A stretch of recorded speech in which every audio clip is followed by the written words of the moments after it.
बिस्मिल्लाहिर्रहमानिर्रहीम। अस्सलाम वालेकुम जी। ज़फ़र अली मिनहाज साहब से मुखातिब हूँ। अच्छा, आज हमारा एक मौजू है, चूँकि एक सियासी आजकल गहमा गहमी है और सियासी गहमा गहमी में बहुत सारे मारूफ सियासी नारे भी होते हैं, जैसे कि हम सब जानते हैं। तो एक बड़ा मारूफ सियासी नारा है कि हमारा लीडर कैसा हो। तो हमारा लीडर, मैं यंगस्टर्स को स्पेशली कहना चाहता हूँ।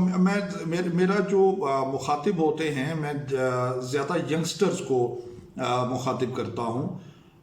लेकिन इसका ये मतलब नहीं है कि वो बाकी लोग नहीं हैं, बाकी लोग भी होते हैं, लेकिन स्पेशली जिनसे मैं मुखातिब हो सकता हूँ, हो रहा होता हूँ, वो यंगस्टर्स हैं।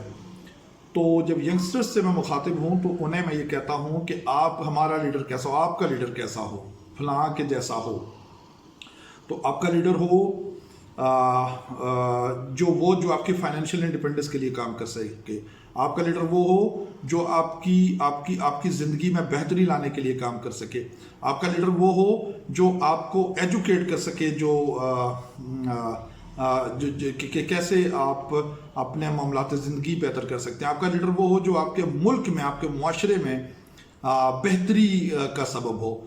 तो इस सब को देखते हुए बहुत सारे और लोग होंगे मैं जिन्हें यकीनन एडमायर करता हूँ, आप दोस्त यकीनन बहुत सारे लोगों को एडमायर करते होंगे, लेकिन मैं जिसको समझता हूँ कि अगर कभी मैं नारा लगाऊं कि हमारा लीडर कैसा हो, तो वो एक बहुत अमेजिंग पर्सनैलिटी है, बहुत ज़बरदस्त एक पर्सनैलिटी है, जो हर पाकिस्तान में किसी टाइम पे वो एक कुदरतुल्लाह शाह के बारे में कहा जाता था कि पाकिस्तान में जो भी मार्शल लॉ लगता था तो एक शेर उनके बारे में लिख दिया कि मैं जो कि शायर का नाम नहीं जानता, तो उन्होंने कहा था कि जो भी इनकलाब होता है उसके पीछे कुदरतुल्लाह शाह होता है।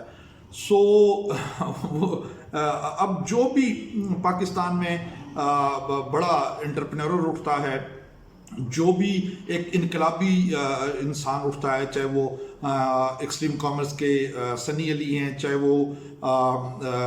वो शाहिद जोया हैं, चाहे वो आज़ाद चाय वाला हैं, और बहुत सारे लोग, तो उनके पीछे एक ब्रेन काम कर रहा होता है। और जब मुझे ये पता चला, when I came to know and I got shocked कि वो है रेहान अल्लाह वाला। सो मैं कहता हूँ कि हमारा लीडर कैसा हो, रेहान अल्लाह वाला जैसा हो।